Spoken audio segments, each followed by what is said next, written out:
사랑합니다. 1월 14일 목요일 새벽기도 하나님께 올려드립니다. 함께 찬양 지존하신 주님 이름 앞에 부르십니다.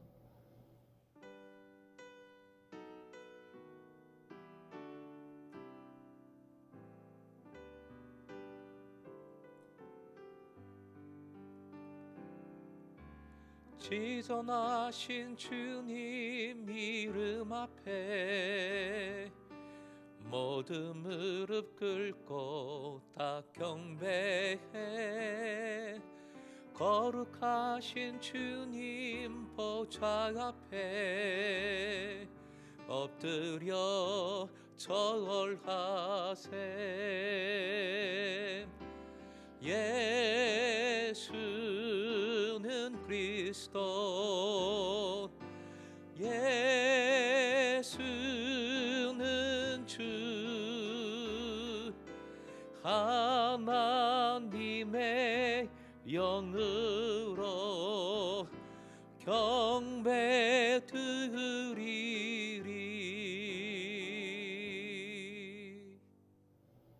오늘 말씀은 마태복음 2장 1절에서 12절, 생명의 삶 88쪽입니다. 함께 본문을 읽겠습니다. 헤로드 왕 때에 예수께서 유대 베들레헴에서 나심에 동방으로부터 박사들이 예루살렘에 이르러 말하되 유대인의 왕으로 나시니가 어디 계시냐? 우리가 동방에서 그의 별을 보고 그에게 경배하러 왔노라 하니 헤로드 왕과 온 예루살렘이 듣고 소동한지라. 왕이 모든 대제사장과 백성의 서기관들을 모아 그리스도가 어디서 나겠느냐 물으니 이르되 유대 베들레헴이오니 이는 선지자로 이렇게 기록된 바 또 유대 땅 베들레헴아 너는 유대 고을 중에서 가장 작지 아니하도다. 네게서 한 다스린 자가 나와서 내 백성 이스라엘의 목자가 되리라 하였음이니이다. 이에 헤롯이 가만히 박사들을 불러 별이 나타난 때를 자세히 묻고 베들레헴으로 보내며 이르되 가서 아기에 대하여 자세히 알아보고 찾거든 내게 고하여 나도 가서 그에게 경배하게 하라.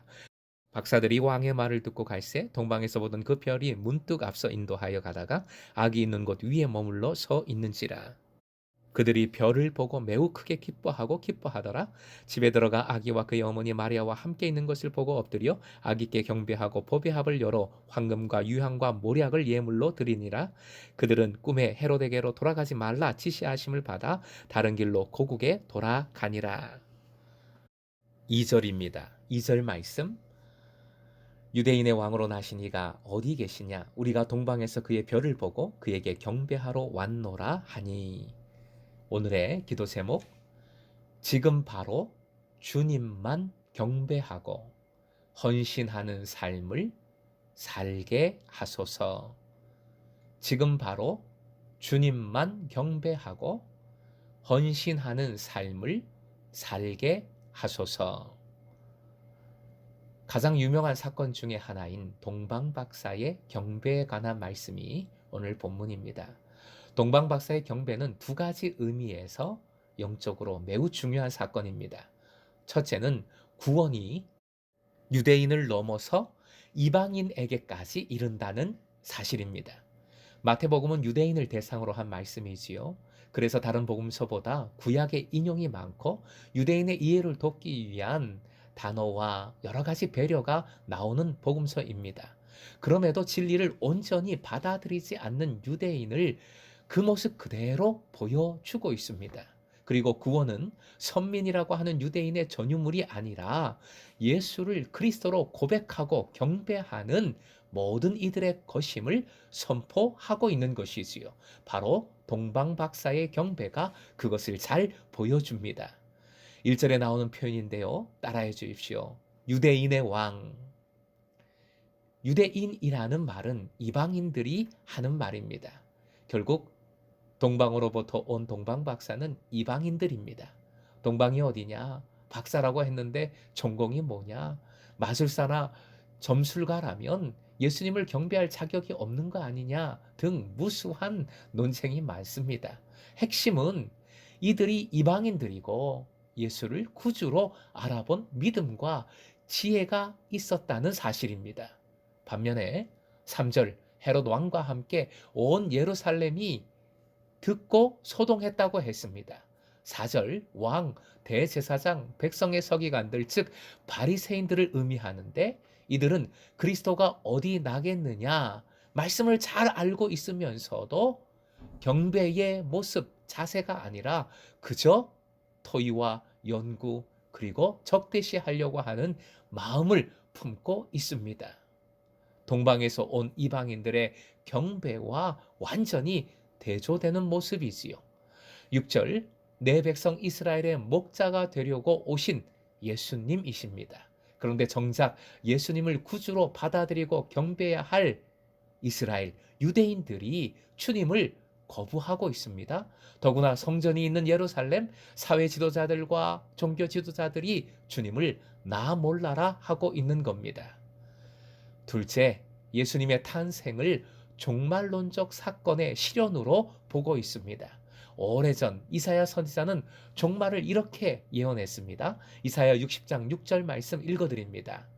허다한 낙타 미디안과 에바의 어린 낙타가 내 가운데에 가득할 것이며 스바 사람들은 다 금과 유향을 가지고 와서 여호와의 찬송을 전파할 것이며, 시편에도 비슷한 말씀이 나옵니다. 유대인들이 거부한 다윗의 아들 메시아 예수를 이방인들이 경배했다는 것은 바로 이러한 종말론적 예언들의 성취인 것입니다. 아기의 탄생과 함께 종말이 시작되었습니다. 이제 속히 예수를 그리스도라 고백하며 동방 박사들처럼 빨리 무릎 꿇어 경배하지 않으면 구원의 기회를 놓칩니다. 그러니 빨리 무릎 꿇어야 하는 것이지요. 경배해야 합니다. 따라해 주십시오. 그에게 경배하러 왔노라. 1절 끝부분에 나오는 동방 박사들의 말입니다. 바로 동방 박사가 여기에 온 이유이지요. 경배하다라는 것은 하나님으로 알고 예배한다라는 의미입니다. 하나님께 내 가진 모든 것으로 완전히 헌신한다는 뜻입니다.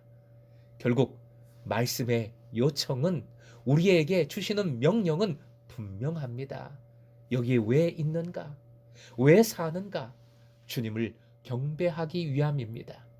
우리가 왜 이 아침을 맞이했습니까? 내가 왜 지금 이 자리에 있습니까? 내가 왜 이렇게 살고 있습니까?